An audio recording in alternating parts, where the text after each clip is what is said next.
Mastermind की मैं अगर बात करूं, ऐसे हैं मोहम्मद सैफ पुत्र शाबाद अहमद, मिस्टर समाजवादी पार्टी नेता।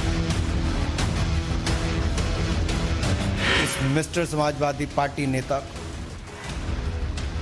उस समय के मुख्यमंत्री अखिलेश यादव जी ने बिरयानी खाने के लिए बुलाया था।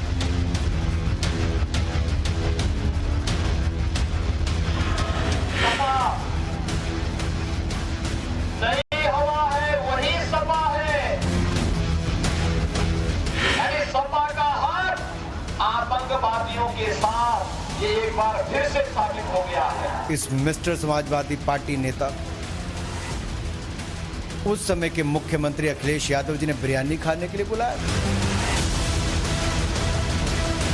साइकिल की सरकार लाए ना तो उत्तर प्रदेश से पूरे देश में आतंकवादियों को सप्लाई करने का काम होगा मुझे उत्तर प्रदेश से।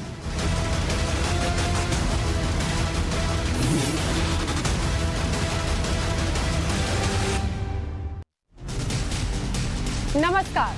कल भारत के इतिहास की सबसे बड़ी सजा सुनाई गई। 2008 के अहमदाबाद ब्लास्ट केस में 38 को फांसी और 11 को उम्र कैद दे दिया गया। जी हां, हम बात कर रहे हैं अहमदाबाद ब्लास्ट की, और इस अहमदाबाद ब्लास्ट में हुई सजा पर उत्तर प्रदेश का चुनावी माहौल जमकर गर्मा गया है। इस पूरे ब्लास्ट मामले में फांसी पाने वाले मोहम्मद सैफ आजमगढ़ का रहने वाला है, और बीजेपी ने सैफ के पिता शादाब अहमद की एक फोटो सामने रखी, उसे जारी की, जिसमें शादाब अखिलेश यादव के साथ में नजर आ रहे हैं। और सबसे खास बात ये कि ये जो फोटो बीजेपी की तरफ से पेश की गई, ये फोटो तब की बताई जा रही है जब अखिलेश उत्तर प्रदेश के मुख्यमंत्री थे, क्योंकि फोटो में उत्तर प्रदेश के शासन का लोगो साफ तौर से नजर आ रहा है। वो तस्वीर भी हम आपको दिखाते जा रहे हैं। अब इसी फोटो के आधार पर बीजेपी आतंकवादी का समाजवादी पार्टी कनेक्शन तलाश रही है, और बीजेपी का आरोप यह है कि आतंकियों को समाजवादी पार्टी का संरक्षण मिलता रहा है, और इसी के आधार पर आज देखने को मिला है जमकर सियासी गहमा गहमी भी, खासतौर से उत्तर प्रदेश में। आइए आज हम आपको राष्ट्रवाद में इसी पर हम चर्चा करेंगे, लेकिन आपको ये भी सुनाते हैं कि अनुराग ठाकुर ने आज क्या आरोप लगाए। जिन 49 लोगों के खिलाफ ये बात आई है, उनमें से जो एक मास्टरमाइंड की मैं अगर बात करूं, ऐसे हैं मोहम्मद सैफ पुत्र शाबाद अहमद, मिस्टर समाजवादी पार्टी नेता। ये मिस्टर समाजवादी पार्टी नेता कौन है? अखिलेश जी की बोलती इन पर बंद क्यों है? ये जो चित्र मैं आपके सामने मिस्टर समाजवादी पार्टी नेता के रख रहा हूं, ये उस समय के समाजवादी पार्टी के मुख्यमंत्री यानी कि उत्तर प्रदेश के मुख्यमंत्री अखिलेश यादव जी। पीछे आप देख सकते हैं उत्तर प्रदेश सरकार का चिन्ह नजर आ रहा होगा। क्या इस मिस्टर समाजवादी पार्टी नेता को उस समय के मुख्यमंत्री अखिलेश यादव जी ने बिरयानी खाने के लिए बुलाया था, जिनका बेटा मास्टरमाइंड और धमाकों में शामिल होने का नाम आया है? क्या इस पर अखिलेश यादव जी चुप्पी तोड़ेंगे? आजमगढ़ को आतंकवादियों का गढ़ बनाने का काम जिन लोगों ने किया है, क्या उस पर समाजवादी पार्टी अपनी चुप्पी तोड़ेगी? अहमदाबाद ब्लास्ट पर फैसला कल आया था, और कल ही चुनावी रैली में उत्तर प्रदेश के मुख्यमंत्री योगी आदित्यनाथ ने अहमदाबाद ब्लास्ट के आतंकी के परिवार का समाजवादी पार्टी से कनेक्शन होने का आरोप लगाया था। और आज बीजेपी ने अपने आरोपों को और धार दिया। एक और आतंकी मोहम्मद सैफ के पिता की अखिलेश के साथ वाली तस्वीर जारी की, तो दूसरी ओर योगी आदित्यनाथ का हमला और भी ज्यादा जोरदार हुआ। याद करिए, कल अहमदाबाद की एक न्यायालय ने अहमदाबाद के सीरियल ब्लास्ट में 38 आतंकवादियों को सजा दी। उसमें से फांसी की सजा भी दी गई, आजीवन कारावास की सजा भी दी गई। और भाइयों बहनों, उत्तर प्रदेश के भी उसमें से कुछ आतंकी थे, और उनमें से एक आतंकवादी का परिवार तो समाजवादी पार्टी के राष्ट्रीय अध्यक्ष के साथ समाजवादी पार्टी को वोट मांगते हुए देखा है हमने। समाजवादी पार्टी का प्रचार कर रहा है। आप अनुमान कर सकते हैं, सपा नई हवा है, वही सपा है। सपा का साथ यानी सपा का हाथ आतंकवादियों के साथ, ये एक बार फिर से साबित हो गया है। तो आपने सुना एक के बाद एक किस तरह से बयानबाजियों का दौर देखने को मिल रहा है। अहमदाबाद ब्लास्ट के दोषी मोहम्मद सैफ को लेकर बीजेपी के आरोपों पर आज अखिलेश यादव ने भी प्रतिक्रिया दी है। हालांकि वो इन तमाम आरोपों पर सीधे बोलने से बचते नजर आए और ये कहा जाए कि सीधे बोलने की बजाय वो इसको अलग तरीके से जरूर कुछ उन्होंने अपनी बात कही। क्या कहा है सुनिए।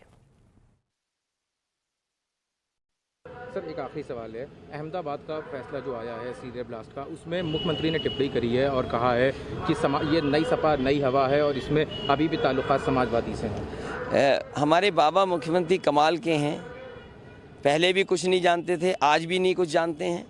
और चुनाव उत्तर प्रदेश का किसानों के हक के लिए है, नौजवानों की नौकरी रोजगार का सवाल है। आज महंगाई कम कैसे होगी, बिजली की दर कैसे कम हो, उत्तर प्रदेश आगे बढ़ता हुआ कैसे दिखाई दे, फौज में भर्ती होगी कि नहीं होगी, इन सवालों पे चुनाव होने जा रहा है। गर्मी वाला बयान अभी भी मुख्यमंत्री का चल रहा है, कल भी उन्होंने कहा है, आज भी कहा। ये जो गर्मी निकालने वाले लोग हैं, पहले दूसरे चरण में ही इनकी जनता ने भाप निकाल दी है। आने वाले जो चरणों में चुनाव होगा, इस भारतीय जनता पार्टी का धुआं निकाल देगी जनता। तो अखिलेश यादव को भी आपने सुना। अखिलेश यादव कुछ भी इस पूरे मामले को लेकर उन्होंने कोई सीधा जवाब नहीं दिया और दूसरे मुद्दों की तरफ जरूर उन्होंने अपनी बात कही। अब ऐसे में राष्ट्रवाद में आज के सवाल यही है। पहला सवाल कि आतंकी सैफ के पिता शादाब पर आखिर फैक्ट शीट क्या अखिलेश यादव रखेंगे। दूसरा अहम सवाल ये कि अखिलेश ने तुष्टीकरण के लिए क्या आतंकियों में नरमी बरती थी। आतंकवाद को संरक्षण के आरोपों से अखिलेश यादव जिस तरह से घिरे हुए नजर आ रहे हैं, आखिर उनकी प्रतिक्रिया कब आएगी और क्या आएगी, ये देखने वाली बात है। अहमदाबाद ब्लास्ट के फैसले से उत्तर प्रदेश चुनाव पर भी क्या असर पड़ने वाला है, ये वो तमाम सवाल हैं जिनके जवाब हम जानने की कोशिश करेंगे, चर्चा करेंगे। मेरे साथ में खास मेहमानों का एक बड़ा पैनल मौजूद है। चर्चा में शामिल होने के लिए मेरे साथ में बीजेपी के प्रवक्ता शहजाद पूनावाला जुड़ रहे हैं इस चर्चा में। समाजवादी पार्टी का पक्ष रखने के लिए राघवेंद्र दुबे इस समय मेरे साथ में है, स्क्रीन पर आप देख पा रहे हैं। बीएसपी के नेता डॉक्टर एमएच खान मेरे साथ में है, कांग्रेस से रत्नाकर त्रिपाठी और अवनीश अवस्थी मेरे साथ में जुड़ रहे हैं राजनीतिक विश्लेषक के तौर पे। आप सभी का बहुत स्वागत है इस चर्चा में। और चर्चा की शुरुआत सबसे पहले राघवेंद्र दुबे जी से ही करती हूँ। राघवेंद्र जी, तमाम आरोप लगाए हैं अहमदाबाद में जो ब्लास्ट हुआ उसका कनेक्शन आजमगढ़ और समाजवादी पार्टी तक से सीधा जोड़ा है। बीजेपी ने तस्वीर भी पेश की है, क्या कहेंगे? देखिए, अब जिस तरीके से ये लगातार 2 चरण हार गए, तीसरे चरण में बिल्कुल इनका सफाया हो रहा है। ये मुद्दों को भटकाने की कोशिश कर रहे हैं। आतंकी से हमारा क्या लेना देना है और हमारा पार्टी से क्या लेना देना है, ये तमाम रिश्ते निकालेंगे। हाँ, इनका जरूर रिश्ता है। कश्मीर में जिस तरीके से इन्होंने जो आतंकियों को अपना कहते अफजल गुरु को जो अपना शहीद बता रहे थे, उन लोगों के साथ महबूबा मुफ्ती के साथ 3.5 साल सरकार चलाई और इन्होंने जो पत्थरबाजों के 7,000 से ज्यादा मामले बीजेपी वालों ने। मैं आपके इन आरोपों की तरफ भी आऊंगी और राघवेंद्र जी बस मैं ये चाहूंगी कि जरा आप आतंकी सैफ और उनके पिता शादाब के बारे में भी कुछ कहेंगे, क्योंकि शादाब की तस्वीर के साथ में आज अखिलेश यादव की तस्वीर पेश की है। अनुराग ठाकुर ने, बीजेपी के नेता हैं, केंद्रीय मंत्री हैं। अभी औसत दिन अवैसी के ऊपर जो अभी हमला हुआ था, जिन पर गोली चलाएंगे, तो उनकी बाबा जी के साथ फोटो है, पता है कि नहीं? और नोएडा के सांसद की फोटो है। तो आप क्या कहेंगे, बाबा जी मिले हुए हैं क्या? मर्डर यही करवाते हैं, सुपारी यही देते हैं, क्या जवाब देंगे? और जवाब नहीं है तो ये तो लगातार बाबा जी खुद 2 दर्जन मुकदमे, इनके उप मुख्यमंत्री पे 2 दर्जन मुकदमे हैं। और आपने देखा होगा कि अपने मुकदमे खुद ही साफ कर लिए और एकदम बिल्कुल पाक साफ हो गए। ऐसा कभी इतिहास में हुआ नहीं। तो मोहम्मद शादाब समाजवादी पार्टी के नेता है या नहीं है, ये तो बता दीजिए कम से कम राघवेंद्र जी।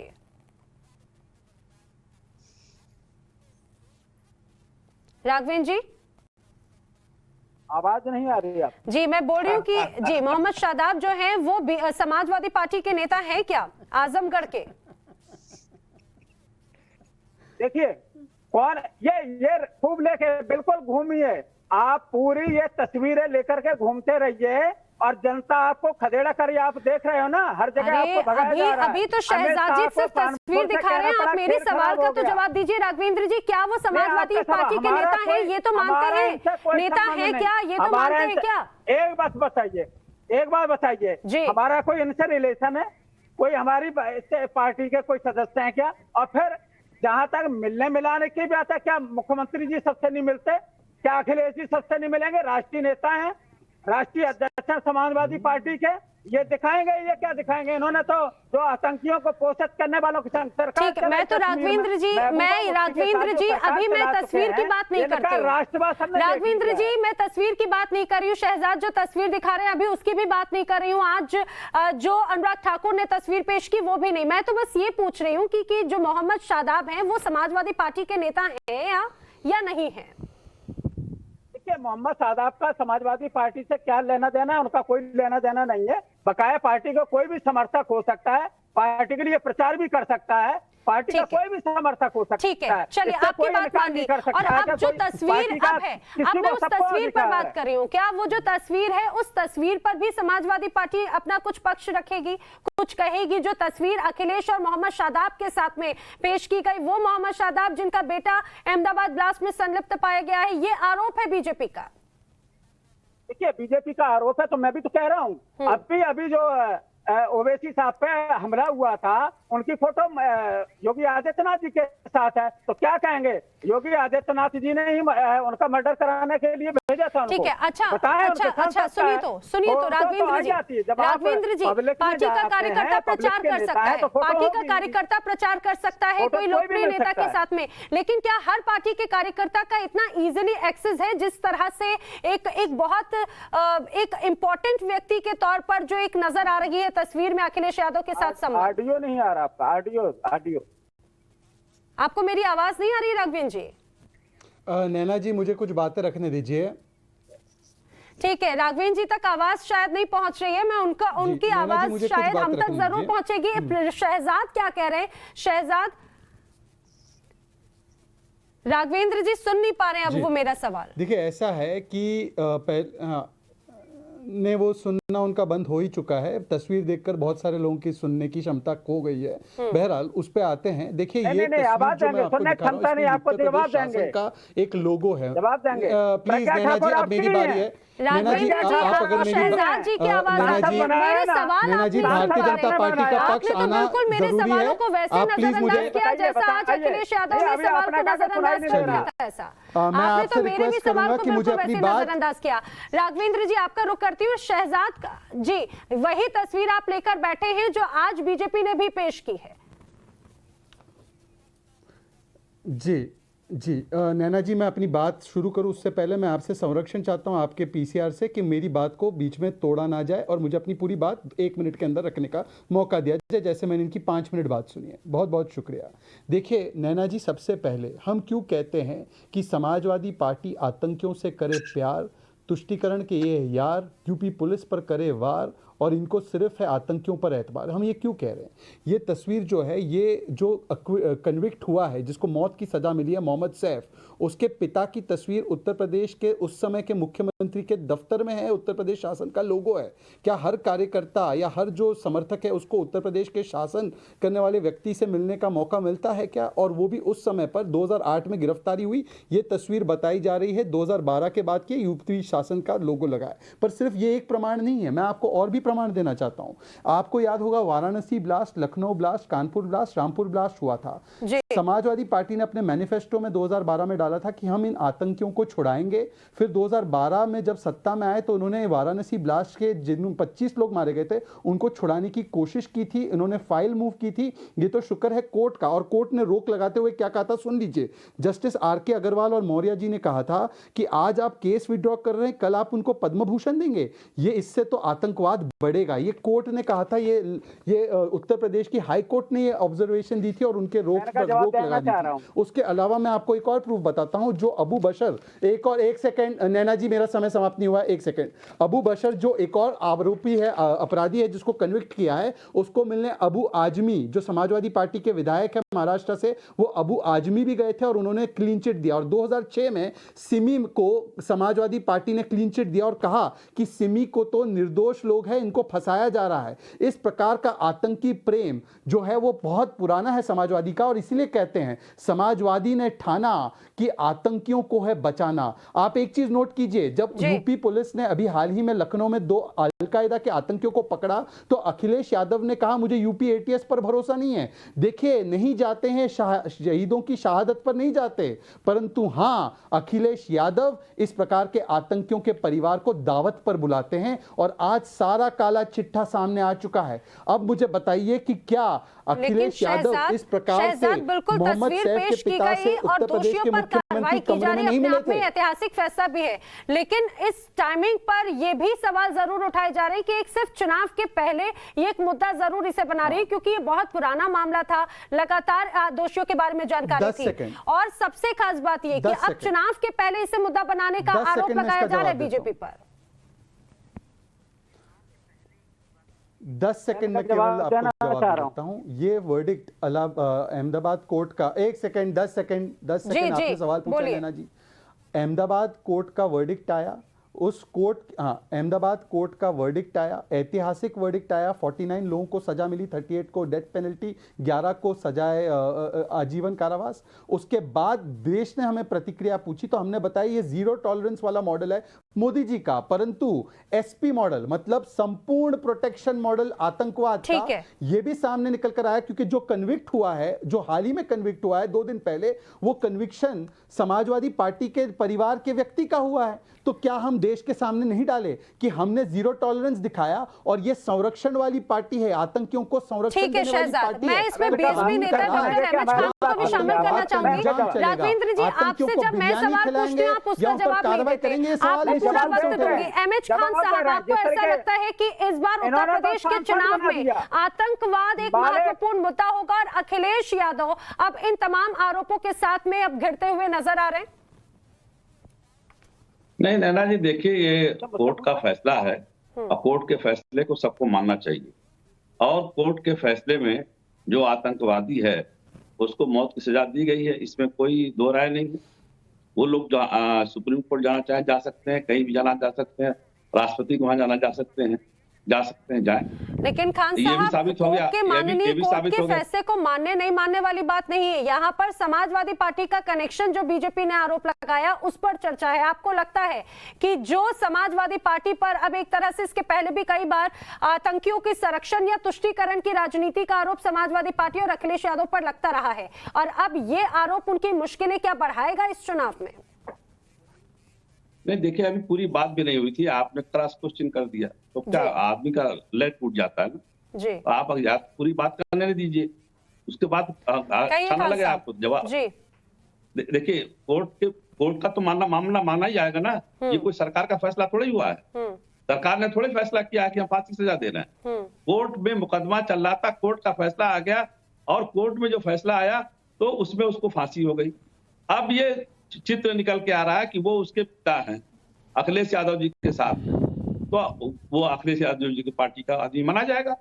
तो ठीक है, उनके पार्टी का आदमी है। और गुंडागर्दी करना तो समाजवादी पार्टी का काम है, सांप्रदायिकता करना भारतीय जनता पार्टी का काम है। भारतीय जनता पार्टी कौन सी दो सुधरी पार्टी है? ये तो दोनों एक ही सिक्के के दोनों पहलू हैं। ये दोनों एक सिक्के के दो पहलू हैं, भारतीय जनता पार्टी, समाजवादी पार्टी। अब इसको चुनाव में खाद के ऊपर बात नहीं करनी है। खाद 50 किलो के कट्टे से 5 किलो निकाल लिया, उससे बात नहीं करेंगे। महंगाई में बात नहीं करेंगे। चुनाव चल रहा है भाई, चुनाव है, चुनाव में महंगाई की बात करो, पेट्रोल डीजल की बात करो। कितने लोगों को नौकरी दी, 70 लाख लोगों को नौकरी देने की बात कही थी, उसकी बात करो। आप मैनिफेस्टो एक मैनिफेस्टो लेके घूम रहे हैं। आप पिछला मैनिफेस्टो में आपने 70 लाख नौकरी देने कहा था, उस पर नौकरी नहीं दिया आपने। आपने कहा था 15 लाख खाता पहुंच जाएगा, मुद्दा है। तो इस ये पर नहीं भी मैं पहुंचेगा। शहजाद पूनावाला का रिएक्शन लूंगी और वाकई में अभी नहीं, लेकिन मैं जरूर ये चाहूंगी जरा रत्नाकर त्रिपाठी जी का भी रिएक्शन ले।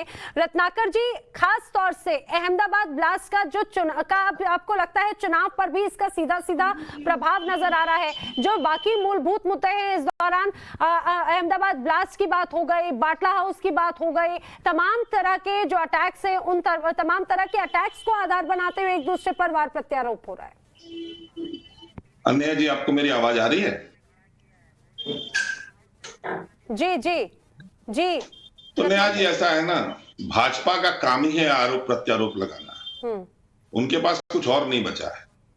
इतनी देर से मैं सुन रहा हूं आपके तर्कों से भी कुछ और, बाकी अनुराग ठाकुर और सब लोग समाजवादी पार्टी को आतंकवादी बता रहे हैं, आतंकवादियों का समर्थक बता रहे हैं। समाजवादी पार्टी नहीं त्रिपाठी जी, बात सुन लीजिए, सिर्फ समाजवादी पार्टी नहीं त्रिपाठी जी, बल्कि आज तो अनुराग ठाकुर जब बात कर रहे थे तो उन्होंने तो बाटला हाउस का भी जिक्र किया, कांग्रेस पर भी आरोप लगाया। उन्होंने ये भी बताया कि किस तरह से सोनिया गांधी रोई थी, और आरोप नहीं बल्कि तस्वीर पेश करते हुए मुझे बोलने देंगे कि आप बोलेंगी, ये तय कर लीजिए ना पहले। मैं इस पॉइंट को ऐड कर रही हूँ, प्लीज इसको शामिल मेरे करते पॉइंट हुए सुनिए ना जरूर मैडम, आप एडिशन सब्सट्रैक्शन बाद में करिए जी। तो समाजवादी पार्टी आतंकवादियों की पार्टी है, फिलॉसफी भाजपा। मैं बता रहा हूं, पिता पुत्र के संबंध पर पूरी बात सुनिएगा फिर बोलिए। संविधान के किसी अनुच्छेद में नहीं लिखा है कि पिता के लिए पुत्र उत्तरदायी है, पुत्र के लिए पिता। फिर भी भारतीय जनता पार्टी ने चूंकि इस विवाद को इतना गंदा कर दिया है, तो मैं एक बात पूछना चाहता हूं। भारतीय जनता पार्टी की एक गौरवमयी राष्ट्रीय प्रवक्ता है, जिनके पिता लखनऊ के बड़े एडवोकेट हुआ करते थे, मैं जाता था उनके। वो 2006 से 10 के बीच में पार्लियामेंट मेंबर थे, और अखिलेश यादव ने 2012 9 मई को उन गौरवमयी एडवोकेट जनरल प्रवक्ता नियुक्त करके उनको एडिशनल एडवोकेट जनरल नियुक्त। तो आप मुझे बताइए, आतंकवादियों की पैरवी 5 साल की उस आदमी ने, और भाजपा ने ले लिया उसको अपने दल में। क्या उन्होंने उसके डोसियर तैयार किया था? 5 साल जो व्यक्ति लगातार अपना आतंकवादियों की पैरवी करता रहा, भी एडिशनल एडवोकेट जनरल, और पिता के नाम पे बता रहा हूं, जिनको अखिलेश समाजवादी पार्टी ने ही मेंबर ऑफ पार्लियामेंट बनाया था। तो आप मुझे बताइए, वो आतंकवादी नहीं है दोनों लोग? मुझे कहते अपने ऊपर शर्म आ रही है, मुझे बात नहीं करनी चाहिए, लेकिन गंदा विवाद कर दिया है। रजाकार चिल्लाते हैं, आतंकवादी चिल्लाते हैं। अभी ब्रिजभूषण शरण सिंह गोंडा सांसद ने क्या कहा? ओवैसी श्री राम के वंशज हैं, क्षत्रिय हैं, मेरे मित्र हैं भाजपा के साथ। जी मुझे बताइए, आपके एक अखिलेश यादव के अपॉइंटिंग एडिशनल एडवोकेट जनरल, तो आप क्लीन चिट दे रहे हैं क्या? आप क्लीन चिट दे रहे हैं क्या त्रिपाठी जी? मोहम्मद शादाब को भी आप क्लीन चिट दे रहे हैं क्या? अगर आप ये कहेंगे जो आजमगढ़ का कनेक्शन जो सामने आया उसे क्लीन चिट दे रहे हैं क्या? मैंने कहा क्लीन चिट दी? मैंने कहा क्लीन चिट दी? मैं पूरी बात को, मैंने कहा कि किसी के बाप का कोई लड़का है तो बाप को, पार्टी को बदनाम मत कीजिए। अगर आप बाप और पार्टी को बदनाम करती हो तो भाजपा ये भी ठीक है। अवनिजेश अवस्थी जी का भी मुझे रुक करना होगा। अवनिजेश जी भी कहना चाह रहे हैं, आगे भी अब हम चर्चा जारी रखेंगे। अवनिजेश जी, आतंकवादियों की इस पूरे चुनाव में आतंक को लेकर जो तमाम चीजें हैं, बिल्कुल जो खास तौर से त्रिपाठी जी जो कुछ कहना चाह रहे हैं उस पर भी मैं चाहूंगी, और आपको लगता है कि इतना इंपॉर्टेंट अब और भी ज्यादा हो जाता है कि यूपी इलेक्शन पे भी इसका प्रभाव पड़ेगा? नैना जी, पहली बात तो यह कि इलेक्शन पर इसका प्रभाव क्यों ना पड़े। जो पार्टी आतंकवादियों का साथ देती है, आतंकवादियों को संरक्षण देती है, आतंकवादियों को थाने से छुड़ा के लेके आती है, उन पर से केस वापस करने के लिए प्रक्रिया शुरू करती है और कोर्ट से डांट खाती है, वो चुनाव का मुद्दा क्यों ना बने। इस देश में जहां लगातार रोज बम फटते थे, लोग, निर्दोष लोग मारे जाते थे, रत्नाकर जी को चिंता नहीं है। आज रत्नाकर जी पिता और पुत्र के संबंध कोई नहीं है, खाली इसी का मुद्दा है, उसको कोर्ट को फैसला कर ले दीजिए ना। सुन लीजिए अग्निवेश जी, अब ये चुनाव मुद्दा क्या बना रहे हो भाई? ये अरे भाई, महंगाई का मुद्दा बनाओ ना, जो बेरोजगारी का मुद्दा बनाओ, बेरोजगारी मुद्दा बनाइए, किसानों के मुद्दा बनाइए। नहीं, ये ऐसा नहीं चलेगा, मुद्दा नहीं चलेगा, ये मुद्दा नहीं चलेगा, देश में ये मुद्दा नहीं चलेगा, देश में ये मुद्दा नहीं चलेगा, ना देश में ये मुद्दा नहीं चलेगा। लोगों को काम करने दीजिए, राजनीतिक दल के काम करने दीजिए, जनता महंगाई बात क्यों नहीं करेंगे? महंगाई क्यों नहीं बनाएंगे मुद्दा? मैं चुप। ये चढ़गुंडन की महंगाई मुद्दा ही नहीं है इनके लिए, त्रिपाठी जी महंगाई मुद्दा ही नहीं है इनके लिए, नौकरी मुद्दा ही नहीं है इनके लिए, नौजवान भटक रहा है उसका मुद्दा ही नहीं है इनके लिए। कमाल कर दिया आपने अग्निवेश जी, आपने कमाल कर दिया अग्निवेश जी।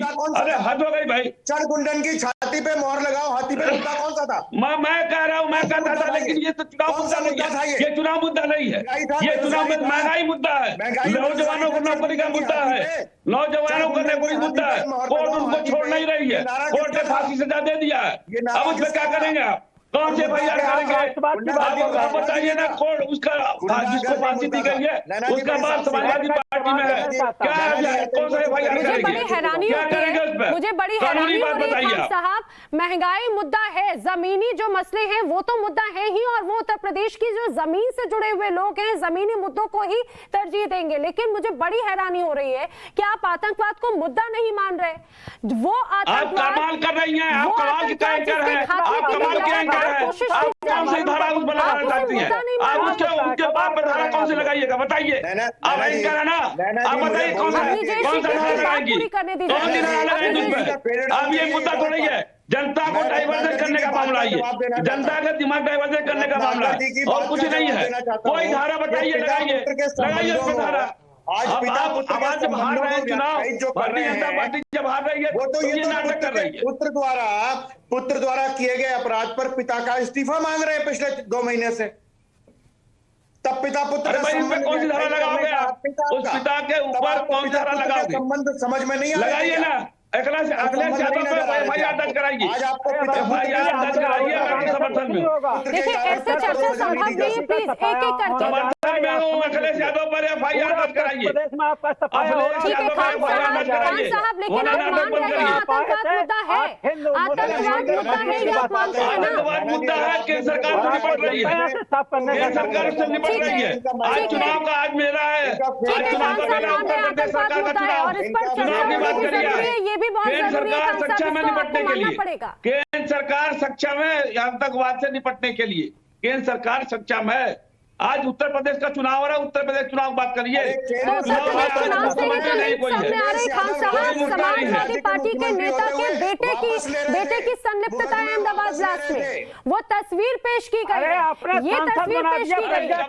पता नहीं क्या चीज आप किस चीज का डिबेट कर रही है? आप तो सांसद एफआईआर दर्ज कराइए ना ठाकुर को मालेगांव अपराधी को आपने बनाया कि नहीं बनाया? अगर एफआईआर दर्ज नहीं कराते तो नाटक है ये। एफआईआर दर्ज करा दीजिए। ठाकुर को आपने बनाया कि नहीं बनाया? सांसद है अभी के नहीं? ठीक है, चलिए एक सेकंड, ठीक है खान साहब, आवाज नहीं आ रही, सांसद बना दिया।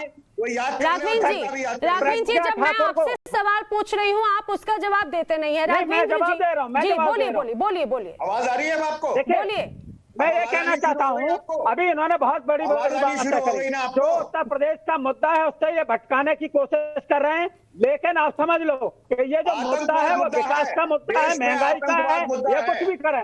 क्या जो पिता मिला उसमें कोई एफआईआर है, कोई मुकदमा है, कोई बात है? अगर नहीं है तो ये लोग सपा को घसीटने की कोशिश। ठीक है राघवेंद्र जी, ये सवाल मैं बीजेपी के जो प्रवक्ता बैठे हैं शहजाद उनसे पूछूंगी, लेकिन मैं ये भी जानना चाहूंगी राघवेंद्र जी, नहीं लेकिन राघवेंद्र जी आप इस बात का भी जरूर आप जवाब दीजिए, क्योंकि पहला मौका नहीं है जब समाजवादी पार्टी अखिलेश यादव पर इस तरह से तुष्टीकरण की राजनीति का आरोप लगा हो, और आज तो तस्वीर के साथ में पेश किया गया। क्या इस पर जवाब दिया जाएगा?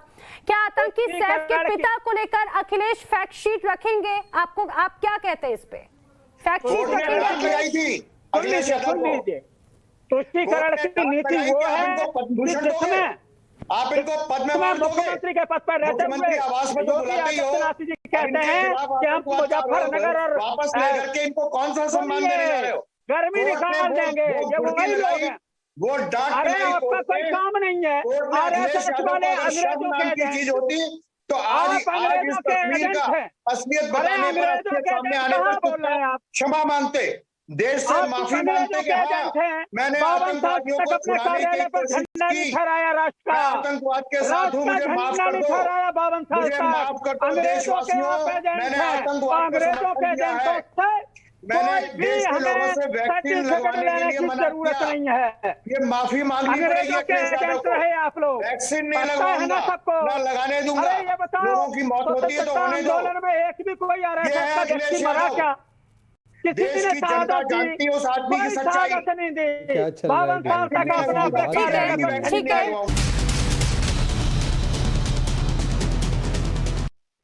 तो राष्ट्रवाद जारी है और राष्ट्रवाद में आज हम बात कर रहे हैं अहमदाबाद ब्लास्ट में समाजवादी पार्टी के नेता के बेटे की संलिप्तता को लेकर जो आरोप लगाए हैं बीजेपी ने उस पर, और आतंकवाद पर इस आर पार के बीच में अखिलेश यादव का भी रिएक्शन सामने आया है। अखिलेश का कहना है कि पहले और दूसरे चरण में हमने शतक बना दी, बीजेपी के चुनाव बूथों पर भूत नजर आएंगे, कोई और नजर नहीं आएगा। यानी कि तमाम बातें तो कही, लेकिन इस बारे में उन्होंने चुप्पी साध ली। आपको जानकारी हो गई होगी कि पहले और दूसरे चरण में ही समाजवादी पार्टी और गठबंधन ने शतक बना लिया है, और इसके बाद जो वोट पड़ने जा रहा है, आपके बाद जब वोट पड़ेगा तो भारतीय जनता पार्टी के बूथों पर भूत नाचते नजर आएंगे, कोई दिखाई नहीं देगा।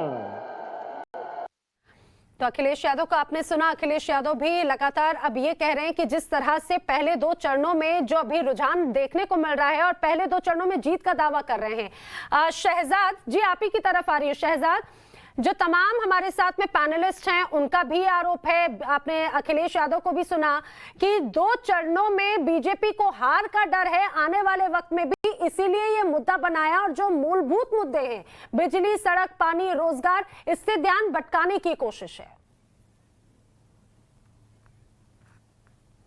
नैना जी, बहुत अच्छा सवाल है, और मुझे लगता है एक तो मैं बात रखने से पहले बता दूं कि 45 मिनट की डिबेट है, सभी को मौका अच्छा मिलेगा, तो एक दूसरे के बीच न बोलते हुए जनता के बातों को रखने का काम हम ठीक से करें। अवनीश जी की एक भी बात मुझे सुनाई नहीं दी, इनके साथ अन्याय हुआ। बहरहाल मैं अपनी बात रखता हूँ, 40 सेकंड में खत्म करूंगा, उसके बाद अपने लोग, बाकी लोग अपनी बातें रखें। देखिए, मूलभूत बातों का जहां तक सवाल है, नैना जी, मैं बहुत खुश हूं, इस डिबेट को आप एक्सटेंड कर दीजिए आधा घंटा, और जिस भी मुद्दे पर समाजवादी, बहुजन समाज पार्टी, कांग्रेस पार्टी, महंगाई का मुद्दा हो, किसानों का हो, रोजगार हमने 18 से बेरोजगारी को 18 से 3.5% किया, मैं हर मुद्दे पर चर्चा करने के लिए तैयार हूं। परंतु मुझे एक बात बताइए, अगर आतंकवाद प्रदेश में होता रहेगा, देश में होता रहेगा, क्या स्कूल, अस्पताल, रोजगार ये बन सकते हैं? राहुल गांधी जी, वैसे तो मैं उनका विरोध करता हूं, परंतु पंजाब में उन्होंने मामला उठाया ना कुमार विश्वास की बातों का केजरीवाल जी पर, तो क्या वहां पर मूलभूत मामले पर बात नहीं कर रहे राहुल गांधी जी? राहुल गांधी जी ने ये मामला उठाया, ये भी मामला उठना चाहिए, क्योंकि अगर आतंकवाद से ग्रसित होगा कोई प्रदेश या देश, तो कैसे वो आगे बढ़ेगा? तीसरी बात, देखिए, मैं बहुजन समाज पार्टी और समाजवादी पार्टी का तो काला चिट्टा खोल दिया मैंने।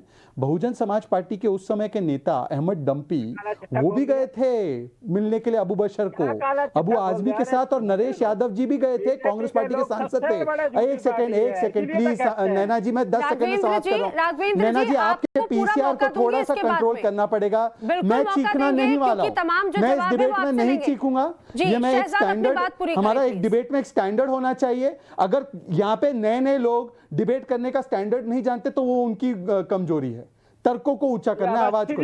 मैं बस 10 सेकंड में समाप्त। देखिए, नरेश यादव कांग्रेस के सांसद, नैना जी, या तो आप चाहते तो मैं और अवनीश जी चुप बैठ जाएंगे, आप इन्हीं से बुलवाते। शहजाद, आप ही को बोलने का मौका दे रही हूं, प्लीज अपनी बात पूरी करें। सांसद भी उस समय गए थे कांग्रेस पार्टी, हाँ, तो ये बीच में हस्तक्षेप और घुसपैठ ना करें ना, बस इतनी सी बात है। देखिए, कांग्रेस पार्टी के सांसद नरेश यादव भी गए थे उस समय पर आजमगढ़, उस गांव में।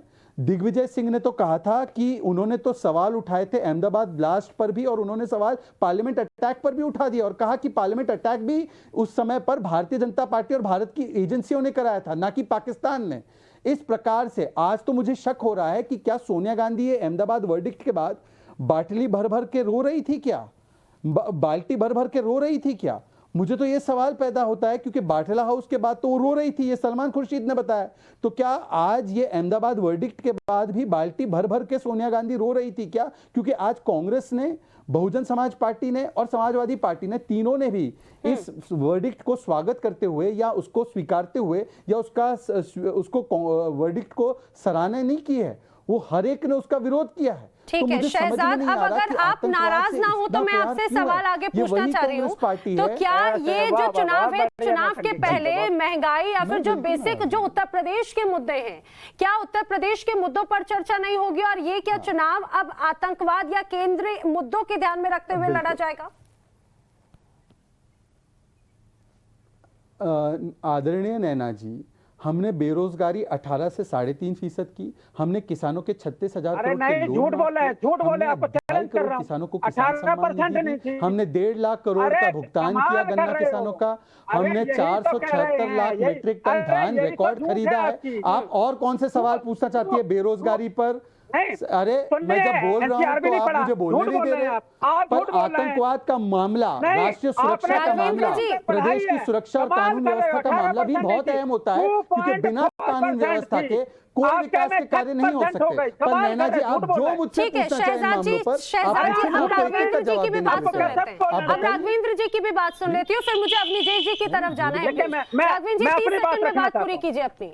जी देखिए, मैं कहना चाहता हूँ बीजेपी के लोगों को इसीलिए कहा जाता है ये बहुत झूठी पार्टी है। जब भी देखिए 18% थी, अरे एनसीआरबी पढ़ के आते हैं आप, 2.4% थी, जिसको आपने बढ़ा करके 3% कर दिया। बेरोजगारी का डेटा एनसीआरबी में होता है क्या? बेरोजगारी का डेटा एनसीआरबी में होता है? ये कहां से पकड़ के लाए इनको? बेरोजगारी एनसीआरबी का डेटा और बेरोजगारी का डेटा का क्या संबंध है भाई? ये कहां से पकड़ के लाए इनको? 18%। ये कहां से इनको उठा के लाए हैं? आपको चुनौती दे रहा हूं, 18% सीएमआई का डेटा होता है, एनसीआरबी का अपराध के मामले में होता है। जब जानकारी रखिए। शहजाद, आपकी बातें एक तरफ है, लेकिन मैं चाहूंगी प्लीज हमें शब्दों की मर्यादा रखनी चाहिए। किसी के लिए भी एनकाउंटर में हम गलत शब्दों का इस्तेमाल नहीं करेंगे प्लीज। पर ये कहां से? बेरोजगारी का डेटा एनसीआरबी देखता है क्या? प्रज्ञा ठाकुर को किसने बनाया सांसद? मालेगांव ब्लास्ट की आरोपी को किसने बनाया? अरे आप बेरोजगारी पे बोल रहे हैं या आतंकवाद पे बोल रहे? तय कर लो पहले जी। अवनीश जी नहीं, बेरोजगारी पे बोल दिया। आपको बताया आपने 18% नहीं थी। ठीक है राघवेंद्र जी, आपको भी मैंने मौका दिया। अवनीश जी की बात सुनिए प्लीज। 0.6% बढ़ी है, 0.6% बढ़ी है। अवनीश जी आप अपनी बात शुरू कीजिए। राघवेंद्र जी, अवनीश जी को हम सुनेंगे। राजनीतिक विश्लेषक है भाई, वो कोई पॉलिटिकल पार्टी से नहीं, उनकी बात तो सुनिए। आप किसी और की बात ही नहीं सुनना चाह रहे। अवनीश जी। नैना जी, मैं किसी के बीच में बोलता नहीं और मैं अपेक्षा करूंगा कि अगर कोई बोलेगा तो आप फेर डाउन, आप इनको चुप करिए तो मैं बोलूंगा। राघवेंद्र जी एक्सपर्ट, आवाज प्लीज थोड़ी सी वॉल्यूम कम कीजिए। अवनीश जी बोलिए। नैना जी, बड़ी साफ सी बात है, आप जिन भी मुद्दों पर चुनाव लड़ा जाना चाहिए उसमें एक सबसे प्रमुख मुद्दा आतंकवाद है। बेरोजगारी हो, महंगाई हो, सड़क हो, पानी हो, बिजली हो। क्या बिजली आती थी? जनरेटर का एक पूरा पूरा गैंग था उत्तर प्रदेश में। लोग मोबाइल फोन करने तक के लिए जनरेटर के पास जाते थे। आपके चैनल के भी तमाम रिपोर्टर गए ना, गांव गांव गए, कस्बे कस्बे गए, पूछा ना सबने, और सबके सामने रहा बिजली आती थी? नहीं आती थी सर। राघवेंद्र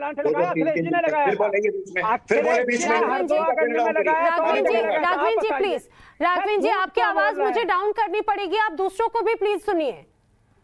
आपको मौका दे रही हूँ, दूसरों को भी सुनने की आदत डालिए प्लीज। जी नैना जी, बड़ी ये वो सरकार थी जिसने कोरोना काल में कोटा में अपने नौजवान लोग जो वहां पर पढ़ने के लिए गए थे, कोचिंग के लिए गए थे, वहां पर जब उनको खाना पीना तक नहीं मिल रहा था, लॉकडाउन में कोई रेस्टोरेंट निकला था, महंत योगी आदित्यनाथ ने डीलक्स बसें भेज करके वहां से कोटा उत्तर प्रदेश के छात्रों को बुलाया था। और आपको मालूम है, वहां की राजस्थान सरकार ने जो कुछ बसें कम रह गई थी उनका बिल भेज दिया।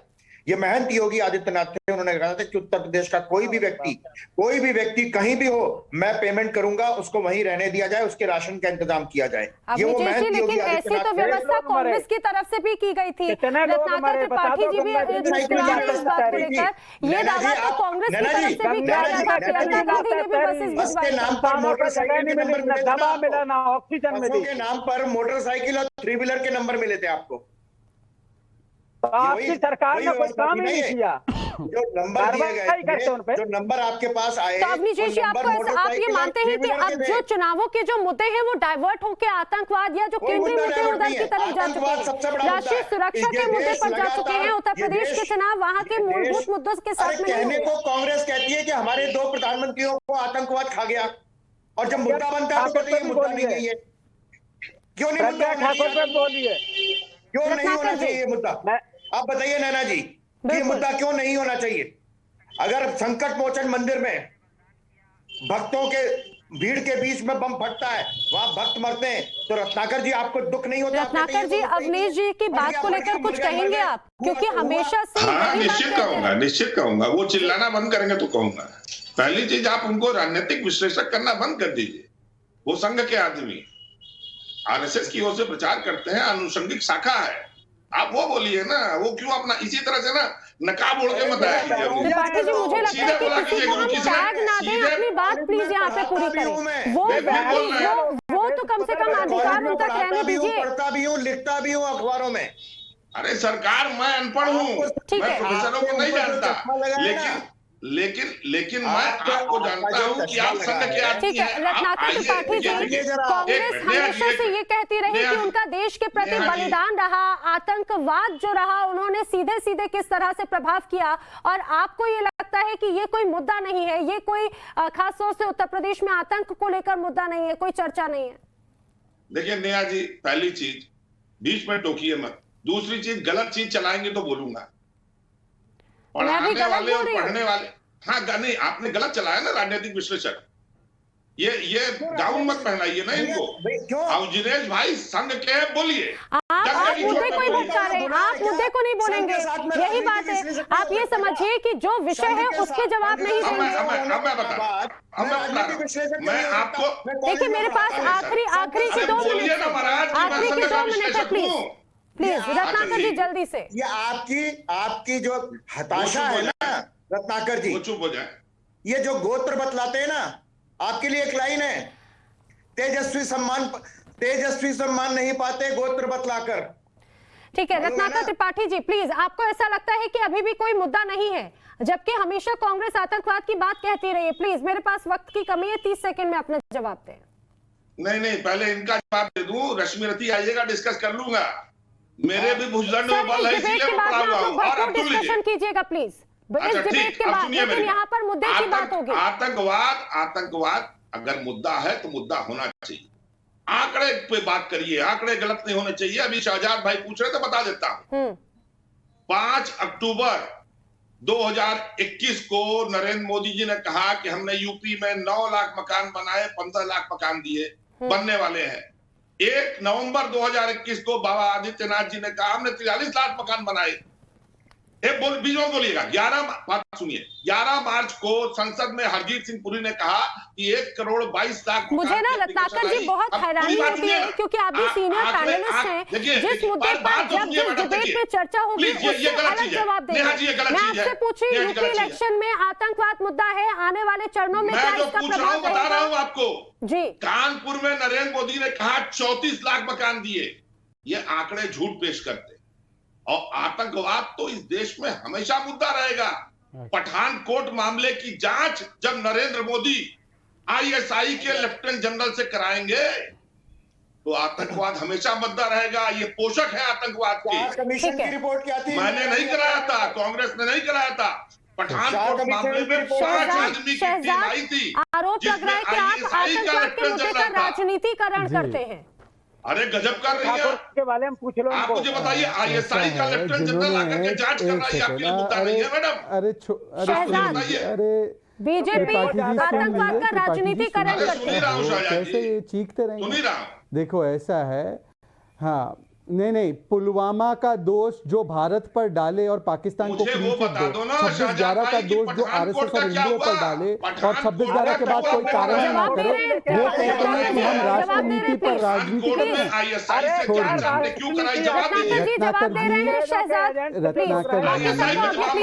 रत्नाकर जी, अरे